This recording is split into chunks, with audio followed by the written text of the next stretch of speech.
তো নমস্কার বন্ধুরা, এবার অন্নপূর্ণা যোজনার পর এবার আরও একটা বিরাট বড় খুশির খবর আসতে চলেছে। বার্ধক্য ভাতা, বিধবা ভাতা এবং প্রতিবন্ধী ভাতা যে প্রকল্প বা পেনশনগুলো রয়েছে। কেননা আগের সরকারের আমলে আপনারা এই প্রকল্পে যে ১,০০০ টাকা করে আর্থিক সুবিধা পেতেন বা পেনশন পেতেন, সেই টাকা কিন্তু আপনারা পেয়ে আসছিলেন। বর্তমানে আমাদের যে সরকার মাননীয় মুখ্যমন্ত্রী শুভেন্দু অধিকারী আপনাদের জন্য ঘোষণা করেছিলেন যে এই ৩ প্রকল্পের আপনারা ১,০০০ টাকার বদলে ১,৫০০ টাকা করে কিন্তু পাবেন প্রতি মাসে। তো সেই প্রকল্পর কিন্তু আবারও একটা সুখবর আসছে। এখন আপনারা ১,০০০ নয়, ১,৫০০ নয়। এখন থেকে আপনারা কিন্তু যারা নতুন আবেদন করেছেন তারা ২,০০০ টাকা করে পেনশন পাবেন বা মাসে কিন্তু আপনারা এই প্রকল্প থেকে পাবেন। তো আরেকটা যেটা বিষয় হচ্ছে সেটা হচ্ছে যে আপনারা সকলে জানেন যে আমাদের মাননীয় মুখ্যমন্ত্রী শুভেন্দু অধিকারী ঘোষণা করেছেন, যারা আগের সরকারের আমলে আবেদন করেছিলেন এবং আপনারা যে পেনশন পেতেন ১,০০০ টাকা করে, সেই যে আবেদন আপনারা করেছিলেন সেই সকল আবেদন কিন্তু বন্ধ করে আপনাদেরকে নতুন করে আবেদন করতে হবে। যারা টাকা পাচ্ছিলেন তাদেরকেও আবেদন করতে হবে এবং যারা নতুন করে আবেদন করছেন বা করবেন বলে ভাবছেন তাদেরকে কিন্তু নতুন করে আবেদন করতে হবে। তবেই কিন্তু আপনারা এই বর্তমানে যে সরকার রয়েছেন সেই সরকারের আমলে আপনারা এই বার্ধক্য ভাতা, বিধবা ভাতা, প্রতিবন্ধী ভাতা প্রকল্পের আপনারা ২,০০০ টাকা করে মান্থলি পাবেন।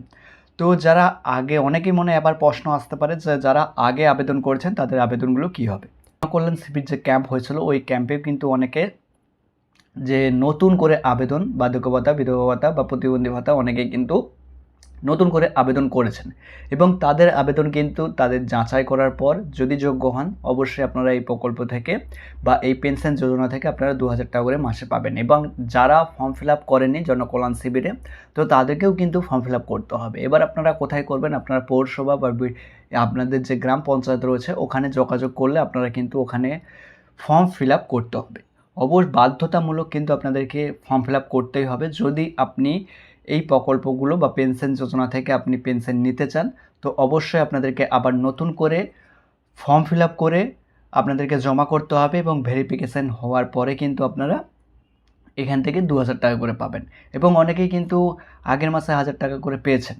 তো তার জন্য অনেকেই বলছেন যে ১,০০০ টাকা কেন? ১,৫০০ টাকা তো মুখ্যমন্ত্রী ঘোষণা করেছিলেন। তো ১,৫০০ টাকা যে ঘোষণা করেছিলেন সেটা কিন্তু আগস্ট মাস থেকে নয়, সেটা পহেলা সেপ্টেম্বর থেকে আপনারা পাবেন, যারা নতুন আবেদন করেছেন। এবং যারা নতুন আবেদন করেননি তাদের কিন্তু অবশ্যই আপনাদেরকে আবারও নতুন করে আবেদন করতে হবে। নইলে কিন্তু আপনারা এই পেনশন থেকে আর কোনো রকম পেনশন বা ভাতা পাবেন না। তো অবশ্যই আপনারা যদি এখনও না আবেদন করে থাকেন, আপনার গ্রাম পঞ্চায়েত অফিসে গিয়ে কিংবা পৌরসভাতে গিয়ে আপনারা যোগাযোগ করলে ওখান থেকে আপনারা ফর্মটি ফিল আপ করতে পারবেন। তো অন্নপূর্ণা যোজনার পর, যুবশক্তির পর এবার আসতে চলেছে বার্ধক্য ভাতা, বিধবা ভাতা, প্রতিবন্ধী ভাতা প্রকল্পে যে সকল উপভোক্তারা বা সুবিধাভোগীরা রয়েছেন তাদের জন্য একটা সুখবর। তো ১,০০০ টাকা আপনারা পেতেন, ১,৫০০ টাকা হয়েছে, তার থেকে আবার কিন্তু ২,০০০ টাকা আপনারা পেতে চলেছেন। তো এই যে ২,০০০ টাকা কবে থেকে পাবেন বা আবেদন করার পরের মাস থেকেই কি আপনারা ২,০০০ টাকা করে পাবেন, সেই ফাইনাল তারিখ কিন্তু ঘোষণা করা হয়নি। তো যখনই ঘোষণা করা হবে বা বৈঠক করা হবে অবশ্যই আপনাদেরকে ভিডিওর মাধ্যমে জানানোর চেষ্টা করব। অবশ্যই সাবস্ক্রাইব করে রাখতে ভুলবেন না। তো এই ছিল আজকের মূলত ভিডিও। তো ভিডিওটি যদি ভালো লেগে থাকে অবশ্যই একটি লাইক করবেন। চ্যানেলে নতুন এসে থাকলে অবশ্যই চ্যানেলটিকে সাবস্ক্রাইব করে পাশে থাকা বেল বাটনটি অল নোটিফিকেশন করে রাখবেন। এরকমই গুরুত্বপূর্ণ তথ্য আপডেটগুলো সবার আগে পেতে এবং ভিডিও যদি আপনি আপনাদের ফেসবুক পেজ থেকে দেখে থাকেন অবশ্যই পেজটিকে ফলো করে রাখতে ভুলবেন না। তো চলুন দেখা হচ্ছে একটা নতুন কোনো ভিডিওতে। ততক্ষণ আপনারা ভালো থাকবেন, সুস্থ থাকবেন। ধন্যবাদ।